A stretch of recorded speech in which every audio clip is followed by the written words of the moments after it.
Well, hi, everybody. It's Jeff Slakey from the Alderbrook Resort at the Affordable Workforce Housing Summit put on by Peninsula Credit Union and other great organizations around the county. I'm sitting now with Bob Rogers, the Mayor of Shelton, Washington, the only incorporated city in Mason County. Hi, Bob. How are you? I'm doing good, Jeff. How are you doing? I'm well, thanks. Tell me a little bit about the need for affordable workforce housing in Shelton. Well, Shelton is, I view it as kind of in between in the Puget Sound. We're affected by what's happening in Seattle. I think everyone on this side of the state is. But we're not in the economy of Seattle, so a lot of the issues we're dealing with are demands, pulling contractors and available financing to higher priced, higher return projects. And we're seeing kind of a dearth of contractors and interest in building in Shelton, even though there are available properties. D.R. Horton has got something going on for Shelton Springs, and that's really the first large housing development or building in the city in quite some time. Yeah. What are the impacts to the city for not having this type of housing available? I think there's a couple. Again, I'm not an expert. Like I told you, we're all here to learn at this summit. Part of it is I know rent is expensive, and it kind of trickles down if there's lack of available housing across the board. It seems like everything's in demand, so rent increases. I know my son lives at Ocean Shores, and his rent's significantly cheaper at Ocean Shores for a better apartment than his friends in Shelton. So it forces people to make decisions that they'd probably not like to make. Maybe they'd like to buy a house, but they just can't afford it. There's none available, or they're built for the $250,000 to $300,000 place, which we don't live in. We would never have bought. So in the today's market, find a new house in that 150 to 180, it's just not out there. Even though I think there's a demand for that, and that's kind of that sweet spot. What we're talking about today, people who can afford rent and possibly could buy a house, but not at kind of the upper end of housing market. Let's talk about some of the incentives the city is available to offer builders who would come in and bring these types of affordable workforce housing solutions to Shelton. And are there any thoughts after hearing some of the speakers today on additional ideas for this? There's ideas out there. The one thing, and we're open to those, and I can't give you any specifics, because like I say, we're here to learn. There's some tax credit things. My one concern, though, is for Shelton to finance it. I mean, I view the whole town of Shelton as basically workforce housing. We don't have a lot of high-end housing.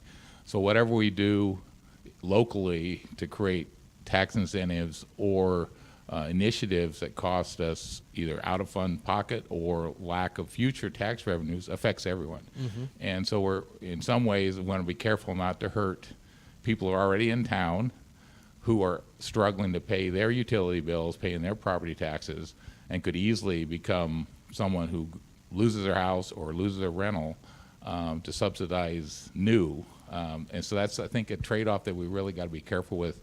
If there's available state support, specifically for infrastructure, that's going to be kind of my focus, and that was one of the things that the state DOs, the Department of Commerce speaker, talked about as being in rural communities. Infrastructure is sometimes the main issue. We have to be really smart about infrastructure, and hopefully when we're protecting state resources such as water, the state will be able to maybe support some of that directly and take the burden off the local ratepayer and taxpayer. We saw some building fee reductions for permits and things like that over the last couple of years. And as we move into a new year, did you find was there enough documentation to support continuing these types of building fee reductions? Was it successful during its time? I think this is a question that came up during the campaign. I think I'll have the same answer. It's really hard to say. I mean, the economy is so dynamic. Local, even just the local area, SPI opened up, full bore in this last year. How those permit fees changes impacted our housing market. I would hope it had been positive, and it probably was, because lower fees should entice people to build more. But I'm withholding judgment, because it's just a question you probably cannot answer definitively.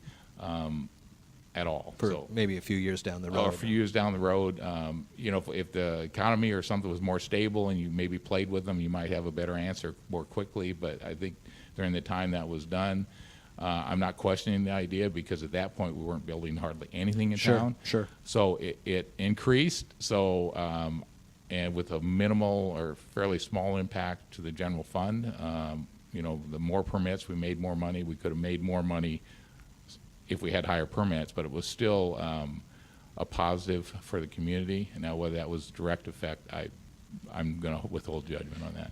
You mentioned the Department of Commerce, and I talked with Emily Grossman. We talked a little bit about the state of Washington and this property tax exemption that is available almost specifically to Mason County. It hasn't been taken up by any builders to come in and get this property tax exemption.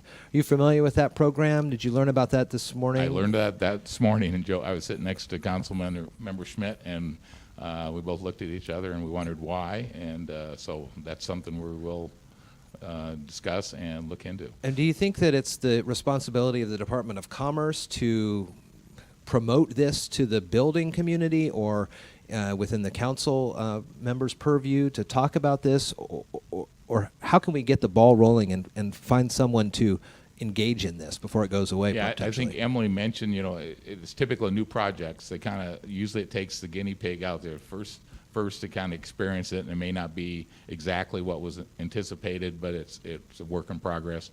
I think we need to talk to Department of Commerce and understand it more. It sounds like the legislature may revise it a little bit and understand exactly what qualifies, what does not qualify, and see what the opportunities are there. I've heard from folks sitting here today with me about the cost of permittings, but then also the length of time it takes to get permits turned around back to the builders.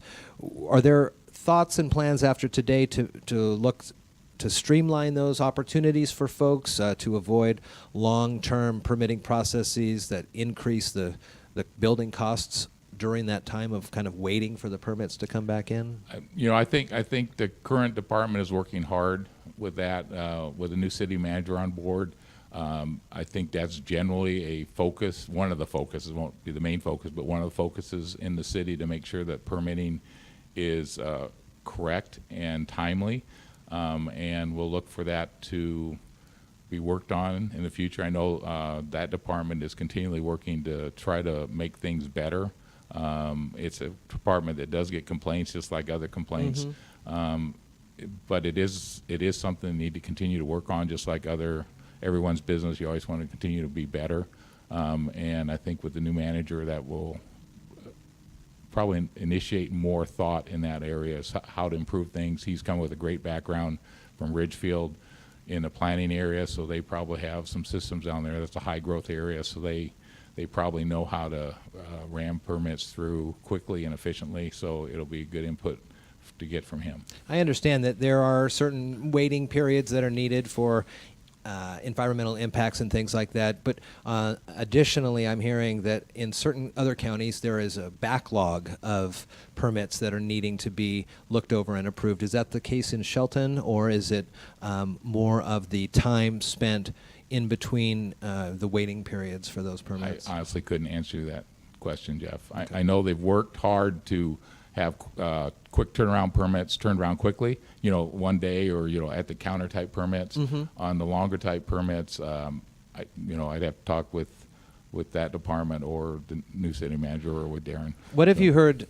this morning and throughout the day that really piqued your interest and you want to look into more, that you may not have heard about or just got a little more familiarity with? Well, you mentioned the one, the tax exemption or credit. I can't remember which one it was.